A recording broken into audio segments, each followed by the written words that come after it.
রাজ্যে পালাবদলের পরই কাটলো বাধা। এবার অন্য রাজ্যের সিনেমাও রিলিজ করবে বাংলায়, করা যাবে শুটিংও। বাইরের রাজ্যের প্রোডাকশন হাউসও বিনা বাধায় কাজ করতে পারবে, জানালেন পাপিয়া অধিকারী। কাল টেকনিশিয়ানদের সঙ্গে বৈঠক করেন টালিগঞ্জের বিজেপি বিধায়ক। আজ মোহনলাল অভিনীত দৃশ্যম 3 মুক্তি পেল কলকাতায়।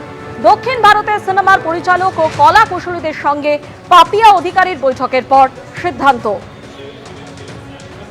আমি জিজ্ঞেস করছিলাম যে কেন আমাদের বাইরের স্টেটস আসে না, তো বাইরের স্টেটসের গত 15 বছর ধরে এখানে ঢুকতে দেওয়া হয়নি নানা রকমভাবে। Anirudh, you come all 15 years. এই দৃশ্যম টিম আগের দুটো সিজন ওদের এখানে বেঙ্গলি ঢুকতে দেওয়া হয়নি।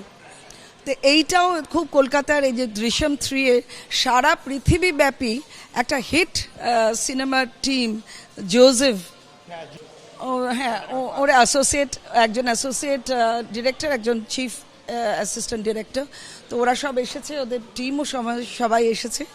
তো আমাকে বললো, জানেন তো আমরা এখানে অনেকবার চেষ্টা করেছি, আমরা ঢুকতে পারিনি।